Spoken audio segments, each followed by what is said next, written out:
One of the most important things you'll do before your inventory begins is to have a meeting with your inventory crew and crew supervisor. This is where you will set the expectations as to how your inventory will go. It's also your opportunity to introduce your store crew so that they will know who to identify if they have any questions regarding the inventory. We also will discuss any special instructions on how to count our store. For instance, if the crew cannot scan a barcode, they will need to manually key in the SKU. Some of our merchandise is still skewed with 7-digit SKUs. They will need to key in the first 6 digits. Also, we need to give them special instructions. For instance, if you're in the U.S., you will need to instruct the crew to pay special attention. If they manually have to key a price in, they will key in the U.S. price and not the Canadian price, and vice versa. We will also give them our expectations as far as things such as package checks. We will let them know that before the crews leave the store that we must do thorough package checks. In addition, we will need to discuss things like our section tags if you've written special instructions. For instance, if you have an area with salt and pepper shakers, you may have put special instructions on there that we have multiple pieces for one SKU. We'll also need to get with the inventory crew supervisor and discuss how the crew is going to take breaks, especially if your mall has restrictions on after-hours working. We will also let the crew and the crew supervisor know that we will be doing detailed counts in at least 15 to 20 sections. Not only that, but that we will be doing 10-item search counts for each counter. And in addition, we will be going behind the counters and verifying the piece counts that they record on their tags. It's very important that you instruct the crew beforehand, because we've had many problems in the past, that they are to write a total dollar amount and a total piece count on each section tag. In conclusion, remember that this inventory meeting is very important. It's where you set your perception of control over your inventory. If the crew perceives that you don't know what you're talking about in the store, they're more likely to take advantage of you and not give you an accurate count. So you want to let them know that you're knowledgeable about your product and that you care about how the store is counted. This is very important in setting the tone for your inventory. As in years past, your store will be required to complete 15 to 20 test count sections on the sales floor. When we talk about these test counts, we're talking about the detailed count where you are checking every SKU against a section detailed listing that the inventory service will provide you with. Please use these reports to verify the accuracy of each SKU and quantity recorded on this report. If you find discrepancies, you will find the inventory supervisor, make the corrections. Please also ensure that all corrections are documented thoroughly and that you keep this documentation in your inventory package. Remember, when you select your 15 to 20 sections for your test counts, to select higher dollar merchandise. Please make sure that you don't waste your test counts on low dollar merchandise or in sections such as cards. You will be able to test the accuracy of your cards by looking for reasonableness as you walk the sales floor. Another great way of testing the accuracy of your inventory is to do individual piece counts for sections. The inventory service will record a piece count on the section tag. You can do your own piece count. If there is a discrepancy, ask for a section detailed listing and then make the appropriate corrections. The other thing that this does for you is it sets a high perception of control in your inventory. And believe me, the inventory service counters will notice if you're going behind them doing piece counts, and they will be more careful about counting your store. One aspect of test counting your store is what we call the 10-item search count.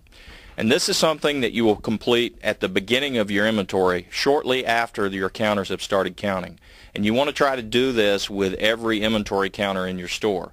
You will simply designate one of your associates to complete the 10-item search.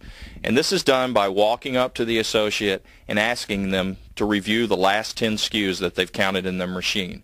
They have the ability to review the last 10 SKUs, and you simply will look at the SKUs and make sure that they are counting them correctly.